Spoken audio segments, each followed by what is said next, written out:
Hello friends! It's been a while since I've done anything like this and it all feels a bit weird actually now, but I've been watching everyone's top 10 videos, whether it's like top 10 most disappointing books or favourite books of the year, and then I kind of got a bit of FOMO and really got the urge to make my own. I've not done anything with the channel for months, but I just, like I say, got the urge and just wanted to do something a bit low-key and document some of my favourite books of the year, given that I feel like overall it's been quite a mediocre year in terms of my reading. A lot of 3 stars on my Goodreads. So I just kind of wanted to put all my favourites in one place. When I was looking through my Goodreads earlier, I was like, God, some of these were just like quite forgettable. Like I gave 3 stars at the time and now I'm a bit like, but I've not even thought about that book once. So was it a 3 star? Was it a 2 star? Like, I don't know. But we're not here to talk about those books. We're here to talk about my favourite books. Because the books that I loved in 2021 were just phenomenal. Like genuinely some of my favourite ever books. So I really just wanted to give a shout out to those, put a spotlight on those, and just remind myself of some of the books that I absolutely loved over the past year. So this list is in no particular order whatsoever. I couldn't even begin to rank them because I just stressed myself out when I start thinking about like my most favourite and then my least most favourite. It just all got a bit confusing. But what I'll do is I'll go through some of the standalone books that I loved and then go into the series that I loved as well. And the first one of that is a standalone that I read in January last year. So this was part of a buddy read with a couple of people on Instagram, and that is The Song of Achilles by Madeline Miller. Now, I know this book gets a lot of hype. I know it does. I know everyone and their dog loves this book. I know that every gay person loves this book. And I am happy to just be a statistic when it comes to this, because genuinely this was one of the best books that I've ever written. Wow. This was one of the best books that I've ever read. I read Saoirse last year and I was like, this is phenomenal, this is great, this is, you know, amazing, I'm obsessed with Madeline Miller. And then didn't pick this up for no other reason, just that I kind of moved on and read other stuff. So then when I got asked to do a buddy read of this on Instagram, I was like, yes, absolutely, I'm down. And it's just everything that I needed and more. It really, really was. The story follows Achilles and his lifelong pal, Patroclus. And in Greek history / mythology, they've always been written as like friends, confidants, brothers, that kind of thing. Not actual biological brothers, but that kind of vibe. But Madeline Miller knew exactly what was up. She knew that they were in love. She knew that they, you know, were boyfriends, regardless of who was married to who. She knew what was up. And this is basically a retelling of that. So it starts off with Patroclus and Achilles first meeting when they're like children, and like goes throughout the years, all the way up until the Trojan War, and kind of follows their life together and their experiences. And obviously Achilles is like a demigod, and he's got a lot of like prophecy to fulfill, quite an overbearing mum, and yeah, it just follows like their sort of life together and how they navigate that situation. And it's so poetic and so beautiful and heartbreaking, and yeah, it's just phenomenal. And Madeline Miller is actually going to be writing a Persephone novel, which I already know will just blow everyone out of the water, so I'm super excited for that, for whenever that comes out. Next up is another very, very hyped book, but again, one that I think deserves all the hype, and that is The 7 Husbands of Evelyn Hugo by Taylor Jenkins Reid. So this follows an old Hollywood starlet, and she very famously had 7 husbands, and it's told in a series of interviews between Evelyn Hugo and the interviewer, who is called Monique. And Monique works for a magazine and gets the call to say Evelyn Hugo wants her to do her biography interview type thing. Monique is a bit like, okay, that's a bit interesting, I don't know why, but I'll do it. And then this story kind of sprawls out about Evelyn's life and her husbands. The book's kind of broken up into each husband. And it's just, so good. Like, it's queer, it's historical, it's a romance story, it's drama, it's got literally everything. I am personally a huge old Hollywood fan. I love the films, I love the actresses from the time, the actors, the stories from the sets, the studio system. Like, I find it super fascinating. It's something that just in my own personal life I have a lot of interest in. So this book already was going to be super interesting to me, but I did not expect to love it as much as I do. I genuinely think about it at least once a week. So to be honest, it's probably one of the best books I've ever read, and I just need more. Like, I know she's done Malibu Rising, which is not a sequel, but like a spin-off from some of the same characters in, that I'm yet to read. I've got the book, I just haven't read it yet. And part of me is putting it off just because I've kind of hyped it up in my head. But everyone says that's great as well, so who knows. But anyway, regardless, this is great, and I am so glad that I read this book this year. I'm talking so much, man, my mouth is dry. This year I read a lot of my books on audio. Did a lot of commuting this year, back and forth on the bus, and I found that after work, my eyes just couldn't take actual physical reading, and I would like fall asleep on the bus and stuff. So I switched to audio for a lot of books, and a lot of the books, like Evelyn Hugo, for example, I did a hybrid read of, because I just found it helped me read the book more consistently, and I got through it quicker anyway, which was really good for when I really wanted to read the book but needed to do something like cooking. So yeah, there were a couple of books that I read just completely on audio, one of which was a book that, prior to me picking this up, literally, like, if you'd have said to me an hour before, you're going to read this book, I would have said, no, I'm not. Because it's just completely out of my comfort zone. I don't usually read this genre, but I just needed something, like, I needed a palate cleanser. I'd been reading a lot of like contemporary and fantasy novels, and I just kind of needed something that was, in my eyes, going to be really nice and fluffy, and something that was easy to read and then I'd just move on from. Instead, what I got was a book that I genuinely was obsessed with from the minute I listened to the first chapter, and would do things that would give me an excuse just to listen to the audio because I just got sucked up into this world. And that book is You Had Me at Hola by Alexis Daria. Now, I just want to preface this by saying this is a straight romance, and I very rarely read straight romances. But like I say, I wanted to try something new. I wanted something that was going to be a bit of a palate cleanser. Didn't expect to enjoy this book as much as I did, but it's just so good. So basically the premise, and I've got it up on my phone here just because I'm really terrible at remembering the details, follows an actress called Jasmine, and she is doing this thing called the leading lady plan. Basically, she swears off men after having a very public bad breakup, in order to focus on her career and become a leading lady, because she's working on a new TV series for a streaming service that's kind of like Netflix, on a telenovela. And starring opposite her is this really big classic telenovela actor called Ashton, and he again is very closely guarded. He doesn't live a public life. He has like a secret where he just doesn't want to live in the public eye. He loves acting, he loves being an actor, and it provides a lot of financial security for his family that is really important to him. But he doesn't want to live in the public eye, so they're kind of not matched because of that. But then what ensues is they get on really well. Obviously, they work together. They play ex-husband and wife in this TV series, and it's just so good. It's so good. I did not think that I would get so attached to these characters so quickly, and I just really did. Like, I think the storytelling was really good.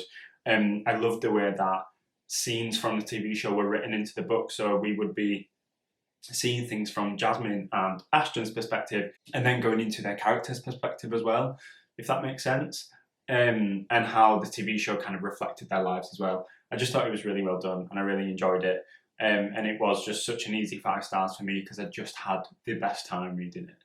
So I would definitely recommend if you just want something that is super chill and an enjoyable read. I imagine it's quite a good beach read. So if that's your thing, definitely go for that. Okay, sticking with the audiobooks then. Another one that I read on audio that I absolutely loved, and it was super, super short. I think it should take about an hour to read if you read at normal speed. I read it on 2 times, so it took me around half an hour. And I was just cooking, so I needed something to put on in the background. But I got really sort of engrossed in the story. And that is A Dead Gin in Cairo by P. Jelly Clark. And as far as I'm aware, it's a novella prequel to A Master of Gin, which came out this year, I think. And there's A Dead Gin in Cairo, then there's another one. And they kind of lead up to A Master of Gin.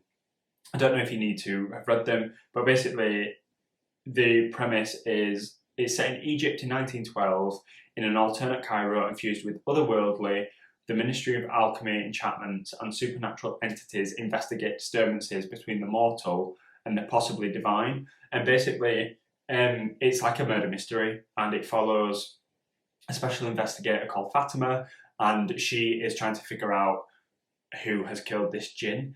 And it's just so, so good. It takes you on such an adventure in such a short amount of time. And it's made me really excited to read Master of Gin. The world was just so very quickly, but so impeccably built. And I read City of Brass. Is that what it's called? City of Brass earlier this year. And that, again, is about a jinn. I believe that's set in Cairo right at the start. Don't quote me on it, can't fully remember. And I just found the mythology behind jinns super interesting. And something that I definitely want to read more about. And that's exactly what drew me to this book in the first place. I'm so, so glad that I read it because it was so good, and I would definitely recommend if you want something super quick over your next commute or whilst you're cooking tea, because it's so enjoyable, and the audiobook was great. It really, really good. So jumping into installments of different series, the first one that I want to talk about that came out in May this year, I think it was, is the new edition of Heartstopper. So this is volume 4. It's great. I really love Alice Husband's writing style. Nick and Charlie are great. I think this story is so wholesome, so lovely, so important. And I can't wait for the TV series that comes out this year. So this was a really good installment. A bit tricky in some places. Do check the trigger warnings, especially for eating disorders and things like that, because one of the characters suffers quite heavily from an eating disorder in this series and in one of the previous books as well. So just before you read the series, do check those out. But yeah, it was great. It was an immediate 5 stars, and I felt like I've waited ages for it, and it finally came, and now I've got to wait ages for volume 5. But we'll have the TV show in the middle, so it should be good. Next up is a new series that I started and had been sat on my shelf for a while. I got the books last Christmas. Took a few months to kind of pick them up. I was waiting for the right time. Then the 3rd book came out. Everyone was talking about it, and I knew I just needed to dive into the series. And that is Jade City by Fonda Lee. So this is part of the Green Bone saga. And it was so, so good. It's so much fun. It's so detailed. The characters are great.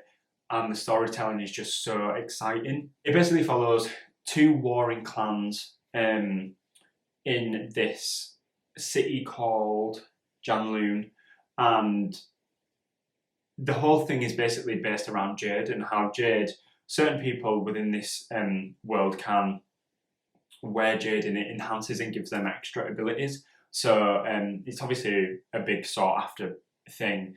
There's a whole world built upon it. And the people in charge of the Jade are these 2 different clans who are kind of like warring. They've got their own territories.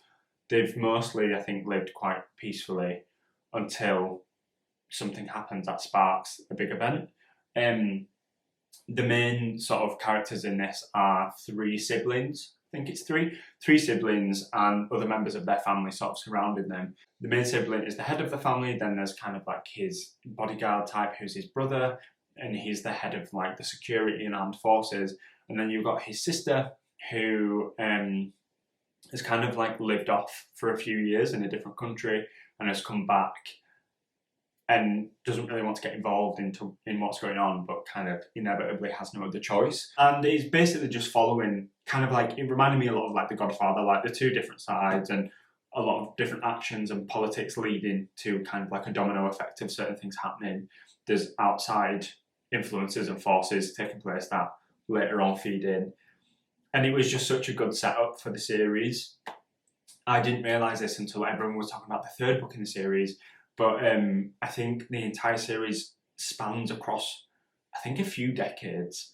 And I didn't realise that reading this, and then when it came to the end, I can kind of understand how we might move on a generation a little bit and understand sort of what's changed in those years, and I'm really looking forward to that. But I don't know when that will be. I don't know when that generational shift will come in. But the one thing I will say is Fonda Lee's writing in this one alone was just great. I was so excited all of the time. It never felt like it dipped for me. The characters were so sort of detailed and so rich, and I genuinely didn't dislike any of them. I found them all. I didn't like all of them as in they were great people, but I think I really enjoyed reading about all of them. But none more than Andon, who was just great. He is queer, and I'm really, really excited to see where his story goes, because I feel like it was left off in quite an interesting place at the end of Jade City. I did really like the main three siblings as well. So you've got Lan, Hilo, and Shay, all of whom in their own right have such distinct personalities, and I can see how their chemistry works together when they're in that group. Shay especially was just the fucking baddest. Like, I absolutely loved her. And I don't really connect with or understand that kind of hot-headed Hilo type character. And I find it quite boring because they're usually quite one note, but I felt like Fonda Lee did a really, really good job at giving Hilo depth and just making him more interesting than I want to fight every living thing within a square mile. So yeah, it was good, really, really good, and I can't wait to pick up the rest of the series. The last and final set of books in this list is a series that I will review altogether, just because they're all part of the same trilogy and genuinely were the best books I've ever read. It really defined my reading in 2021, did the series, and every time I was reading one of these books, it's all I could think about, it's all I would talk about. I became quite obsessed and a little bit boring. It just is a proper testament to how great these books are, and that is the Poppy War Trilogy by R.F. Kuang. The series is made up of the Poppy War, and there's also The Dragon Republic, which is the sequel, and then Burning God, which is the last book in the series. And it follows a character called Rin, who is an orphan and she gets into this really elite military boarding school called Sinigard. And whilst she learns different military techniques and fighting techniques in the event of a war, while she's there, she also discovers shamanism and how people can communicate and become more powerful through the power of gods. In this fantasy world, there's, I think, about 60 odd different gods within the pantheon, and Rin has a particular affinity with one of them that is a theme and a relationship that's explored throughout the first, second and third books. Genuinely can't stress enough how phenomenal these books are. They are so well done. The first one, there's so much going on, and we're introduced to Rin and the world and Sinigard. And while she's at Sinigard, her country goes to war, and it basically means that all Sinigard students have to fight within that war. And from that point on, there's literally no turning back. There's so many lines that are crossed, and it becomes a completely different book altogether. It becomes really dark and really gritty and really gruesome. So if that is something that you are not kind of okay with, you don't enjoy that, I would definitely not recommend these books, because they can get quite gruesome and quite intense in places. But me personally, I absolutely love that. I love when fantasy gets really dark and gritty. The only thing I can say to you is just read them and experience them for yourself. I went in not knowing much whatsoever, and it was just great. I just went on this ride across all three books, and was just blown away by them all. I also read them quite hybrid. So the Poppy War I read physical, but the Dragon Republic and Burning God I did some physical, some audio. The audiobooks are great. And then I rated by, just let me find out. Then I rated by Emily Wu Zeller on Scribd. That's where the ones I listen to anyway. And they were great. I would highly recommend. I might even reread this year. And if I do, I'll just listen to all on audio most likely. So that's it for my best books of 2021. Not quite a top 10 list. Like I said, it's quite a mediocre reading year across the board.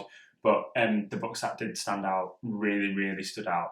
And I've definitely got some favourites, I think, for all time now. If you got this far and you've watched all of this, thank you so much. Leave a comment below on what your favourite books of the year were, and let me know if I should check them out in 2022. I hope you have a really good day, and hopefully I'll see you again soon. Bye!